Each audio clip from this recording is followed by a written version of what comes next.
Everyone, how are you all? I hope you are fine. Now we are moving towards the conclusion of chapter 2 of political science for 11th class. Today we are going to discuss the last fundamental right, that is known as right to constitutional remedies. In Hindi we call it संवैधानिक उपचारों का अधिकार. First we should know what is this right. This right provides us right to protect our all fundamental rights, and many times this right is called the soul of fundamental rights. That means संवैधानिक अधिकारों की आत्मा. Now, why do we call it so? In fact, many times the government that is in power, that tries to be dictator, and many times they try to control over the rights of citizens. Though in our constitution government has been given such right, but in very rare situation, so that the government may not use this right to control the rights of citizens, our constitution makers were aware about it, and that's why they gave the rights to citizen. In case of violation of their rights, they can go to court for the protection of their rights. Now the question is where the citizen should go. Earlier the citizens were allowed to go to the Supreme Court for the protection of fundamental rights, but seeing the increasing burden over the courts, now this power has been transferred to high courts also. But here we must know that without this right all fundamental rights are useless, because whether we have five rights, other five rights, but if we do not have this sixth right, then how can we protect our fundamental rights? For this purpose, the court can issue various special orders known as writs. You can see on the screen the first writ, that is habeas corpus. Habeas corpus, that means a writ of habeas corpus. That really means the court orders that the arrested person should be produced before the court. It means the the court orders the authorities to produce that person physically in the court. In Hindi we call it Bandi Pratyakshikaran Yachika. It means the person who has been put in prison or who has been put behind bars, or he is not traceable, then the court orders the authority to bring that person before the court. Many times some person who are arrested in illegal way, then the court can order the authorities to release that person. I hope this point is clear to you. The second is mandamus. Now what do you mean by mandamus? Here mandamus means, in Hindi we call it param adesh or parmadesh. This writ is issued when the court finds that an officer is not performing legal duty. Means when the court finds that a public servant, he is not following his responsibilities in proper manner and the right of a person is being affected, then the court can issue this order. The third, that is known as prohibition. Prohibition in Hindi we call it Nishedh Adesh. If a lower court has considered a case going beyond its jurisdiction, that means when a lower court, if a matter does not come under the jurisdiction of a lower court, then the higher court or the high court or the Supreme Court can issue this order to stop it. Next, quo warranto. Quo warranto. Now, what does this mean? This means adhikar pricha. When the court feels that a person is holding office but not entitled to hold that office, it means the person does not deserve that post, but still he has been appointed for such post, then the court issues order and stops him to stop work. The next is certiorari. In Hindi we call it Utpreshan Yachika.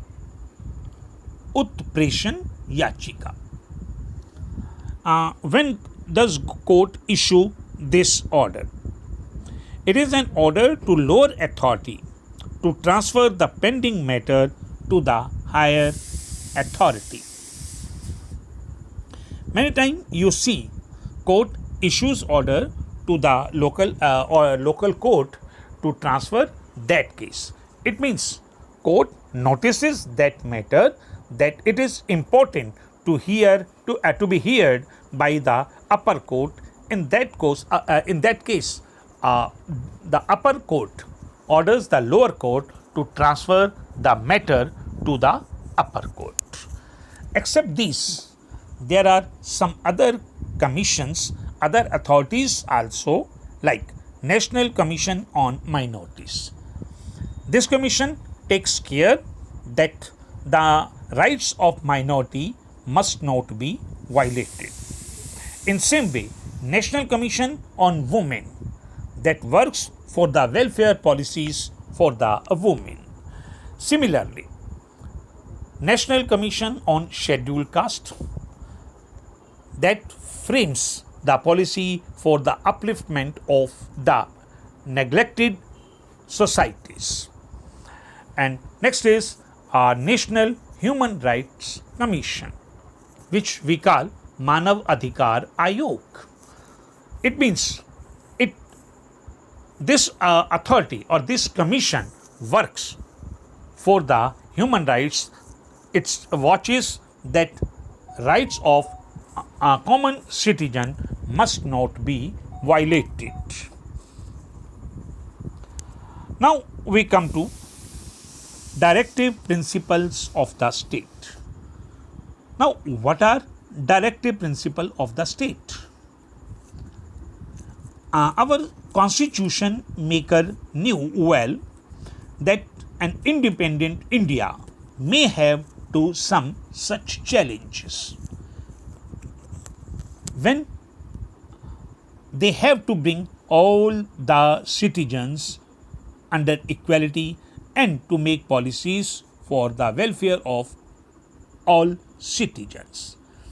Therefore, they felt the requirement of some directive principles. But the constitution makers did not want to impose it on the government.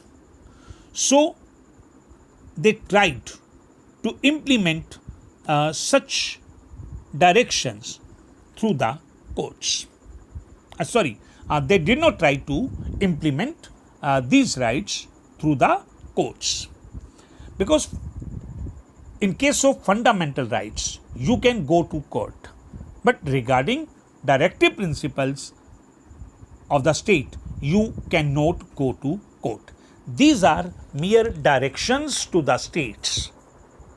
These are only directions to the state that they have to do work for the welfare of the citizens, but men or citizens cannot go to court to issue an order to the state so that these orders should be implemented. That is why such rights are called non-justiciable. It means court cannot issue an order regarding implementation of such issues. Like, though our constitution maker wanted that there should be ban on liquor, but they left it on the states whether they ban it or not. A person cannot go to court to issue an order to the state government to ban on the sale of liquors. So I hope now you have understood the difference between the two directive principles of the state as well as the fundamental rights. Except these, there are some other issues also, like I would like to mention some directions to the states.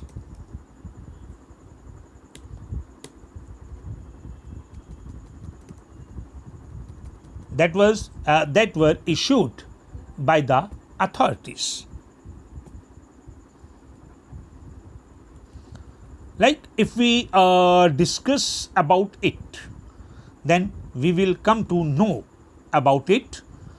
Like the directive principle list that contain mainly three things: the goals and objectives that we as a society should adopt, certain rights that individuals should enjoy apart from the fundamental rights, and third, certain policies that the government should adopt.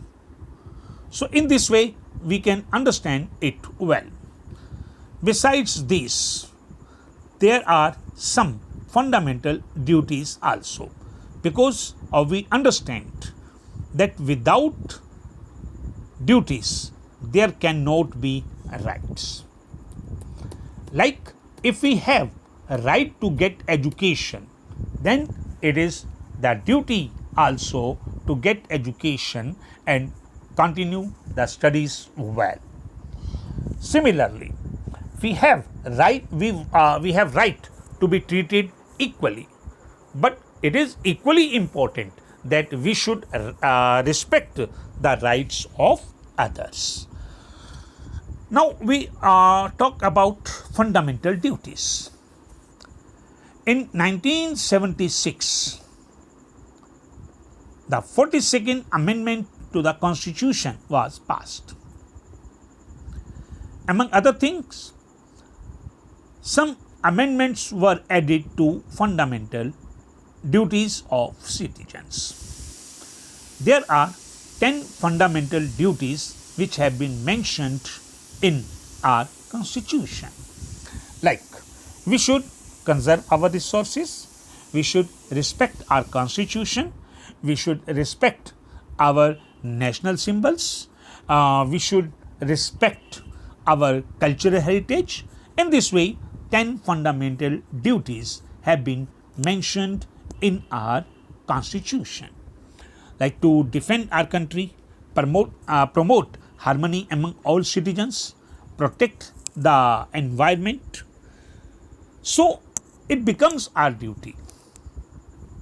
And if we wish that we should have rights, only rights, but we should not have duty, then it is not possible.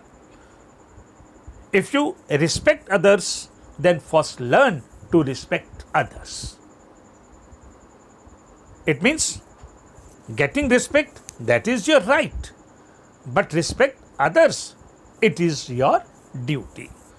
So I hope now you will be able to understand it well. Now you have to prepare notes on the fundamental rights. Why do we call them fundamental rights? And you have to describe different fundamental rights, as well as you have to prepare comparison between fundamental rights and the directive principles of the state,